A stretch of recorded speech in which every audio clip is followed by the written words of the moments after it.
میں ہوں شاہد کاظمی۔ پاکستان کو اقوام کو متحد کیا ہے پوری دنیا میں، جیسا کہ آپ کے علم 16 اکتوبر کے جلسے سفر میں تھے، جیسا کہ آپ کے چند دن پہلے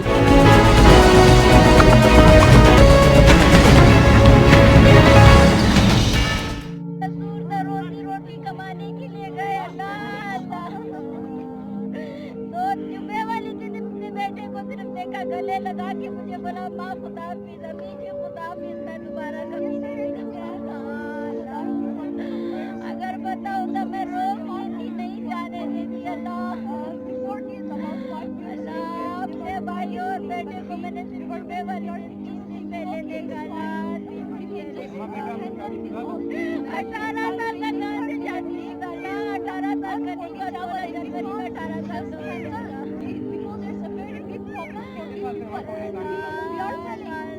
دو مہینے ہوا سیکنڈ ایئر کا امتحان تھا، لاک ڈاؤن کی وجہ سے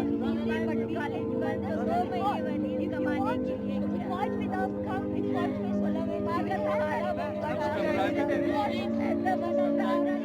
سننے والوں کو السلام علیکم ناظرین، اس ویڈیو بلاگ کے ساتھ میں ہوں شاہد کاظمی۔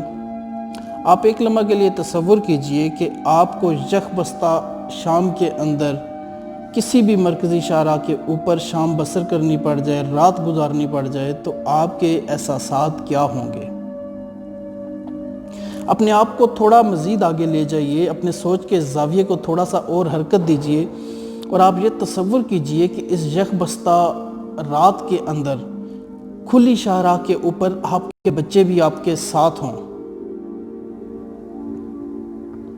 تھوڑا سا اپنی سوچ کے زاویے کو اور متحرک کیجئے، اور کچھ لمحہ کے لیے، بے شک مشکل ہے لیکن سوچنے کی کوشش کیجئے کہ آپ کے خاندان کا کوئی بزرگ انسان، آپ کے والدین ہوگے، آپ کے دیگر رشتہ داروں کے اندر جو بزرگ افراد ہیں، وہ بھی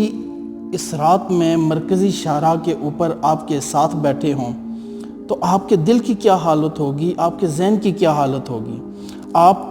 کوشش کریں گے ہر لمحہ کہ ان کو سکون پہنچا سکیں، ان کو کسی بھی طرح اس مرکزی شاہراہ سے اٹھا کے کسی ایسی جگہ پہ ان کو لے جائیں جہاں پہ ان کو چند لمحے کے لیے سکون میسر آ سکے۔ آپ اپنی سوچ کو یہاں پہ روکنا شروع ہو چکے ہوں گے کہ اس سے بڑھ کے کیا ہو سکتا ہے، لیکن میں اپنے تمام قارئین سے گزارش کرتا ہوں کہ اپنے ذہن کے دریچوں کو تھوڑا وسیع کیجئے اور مزید اپنی سوچ کو آگے لے جائیے، اور یہ تصور کیجئے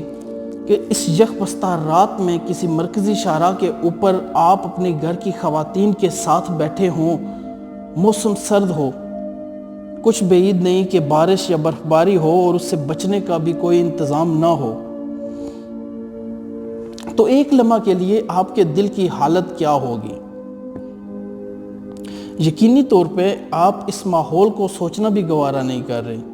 آپ اس منظر کے اندر اپنے سوچ کے ذریعے بھی جاننے کو تیار نہیں ہیں، آپ کا ذہن یہ قبول نہیں کر رہا کہ آپ اس حالت میں اپنے خاندان کے افراد کے ساتھ کسی مرکزی شاہراہ پہ رات کے اس وقت، صبح کے کسی وقت یا شام کے کسی لمحے میں اس یک بستہ موسم میں بیٹھے ہوں اور آپ کا کوئی پرسان حال نہ ہو۔ آئیے میں آپ کو ایک انتہا کی طرف لے جاتا ہوں، اور وہ انتہا یہ ہے کہ آپ کے بچے آپ کے ساتھ ہوں، بزرگ گھر کے افراد آپ کے ساتھ ہوں، آپ کے گھر کی عورتیں آپ کے ساتھ ہوں، لیکن آپ ایک انتہا پہ لے کے جا کے اپنے آپ کو تصور کیجئے کہ آپ کے باپ، آپ کے بھائی یا آپ کے بیٹے کا لاشا آپ کے پاس موجود اسی شاہراہ پر رکھا ہو اور آپ نے وہیں پر رات گزارنی ہو۔ آپ نے اس یک بستہ شام کے اندر، اس سرد رات کے اندر اپنے باپ، بھائی یا بیٹے کی لاش کے پاس بیٹھنا ہو، اور آپ نے صاحبان اقتدار سے کچھ امیدیں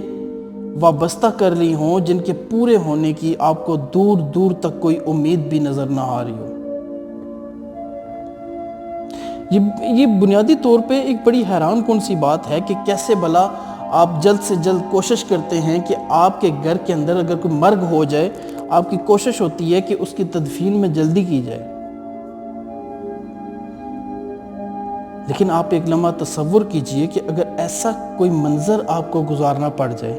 کسی ایسے منظر میں آپ کو جینا پڑ جائے، تو آپ کے دل کی حالت کیا ہوگی، آپ کے قلوب و اذہان پہ اس کا اثر کیا پڑے گا، آپ کی آنے والی نسل پہ، آپ کے بچوں پہ اس کے اثرات کیا پڑیں گے، اور ایک کیسی نسل پروان چڑھے گی جو ان حالات کو اگر آپ کے ساتھ دیکھے گی۔ آپ کو تھوڑی دیر کے لیے محسوس ہو رہا ہوگا کہ یہ کوئی خیالی دنیا ہے، یہ کچھ ایسے خیالات ترتیب پا رہے ہیں جو میں صرف آپ کو بیان کر رہا ہوں اور حقیقی زندگی سے ان کا کوئی تعلق نہیں ہے، تو آپ یکسر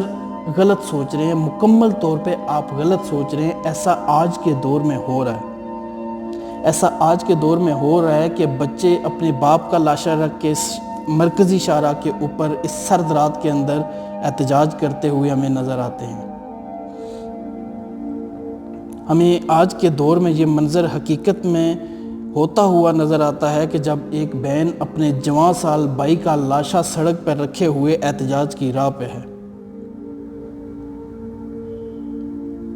ہزارہ برادری کے کچھ افراد مچھ میں دہشت گردوں کا نشانہ بن گئے، لیکن سونے پہ سہاگا یہ ہوا کہ پچھلے کافی عرصے سے وہ ایسی ہی صورتحال کا نہ صرف سامنا کر رہے ہیں، بلکہ وہ صاحبان اقتدار سے، جو ایوان اقتدار کے باسی ہیں، ان سے یہ توقع بھی کرتے ہیں کہ وہ ان کی مدد کو آئیں گے۔ ہزارہ برادری کے یہ افراد اپنے پیاروں کے لاشیں مرکزی شاہراہوں کے اوپر رکھ کے ہمیں احتجاج کرتے ہوئے نظر آتے ہیں۔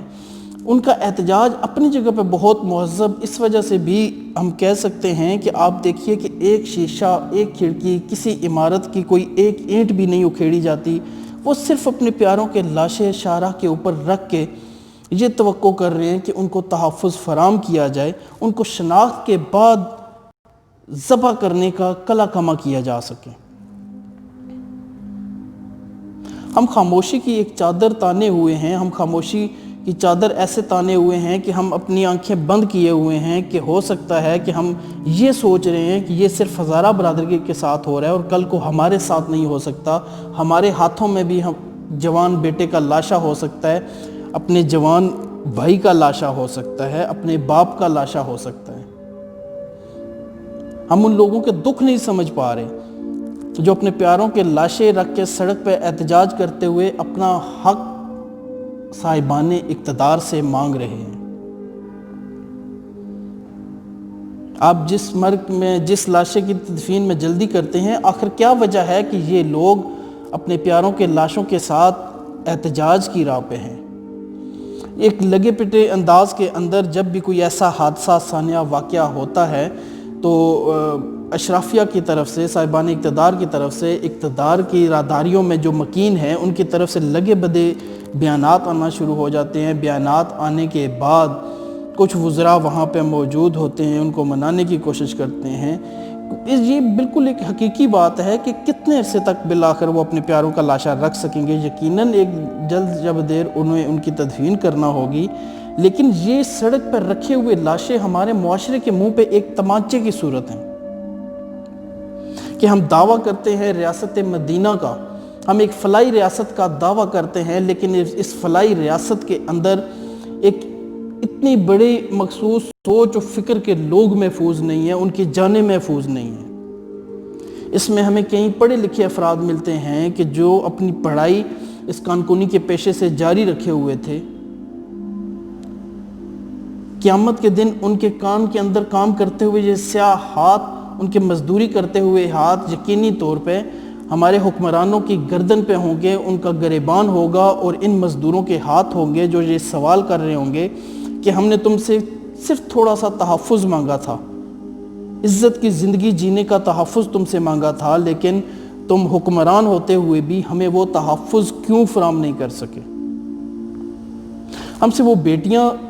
سڑک پہ بیٹھے ہوئے یہ سوال کرتی نظر آتی ہیں، وہ بین کرتی ہوئی بیٹیاں ہم سے سوال کرتی ہوئی نظر آتی ہیں کہ جن کے گھر میں مرد جنازہ اٹھانے کے لیے بھی نہیں رہے اور ہمارے حکمران ان کو صرف بیانات اور تسلیاں دیتے ہوئے نظر آ رہے ہیں۔ سوچنے کی بات یہ ہے کہ یہ بیانات کب سے دیے جا رہے ہیں، یہ بیانات کب تک دیے جاتے رہیں گے؟ معصومہ کی وہ چیخیں دل کو دہلا دیتی ہیں کہ ان کے گھر میں جنازے کو کندھا دینے کے لیے بھی کوئی مرد نہیں رہا، وہ اپنا جوان بھائی کھونے کے غم سے نڈال ہے، کوئی اپنا شور کھونے کے غم سے نڈال ہے، کوئی اپنا باپ کھونے کے غم سے نڈال ہے۔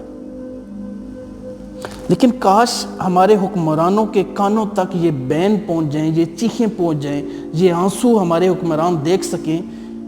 اور وہ پاکستانیوں کا تحفظ کر سکیں، وہ مزدوروں کا تحفظ کر سکیں۔ آج یہ مچھ میں واقعہ پیش آیا اور کچھ بعید نہیں، اگر ہم اقدامات نہیں کرتے،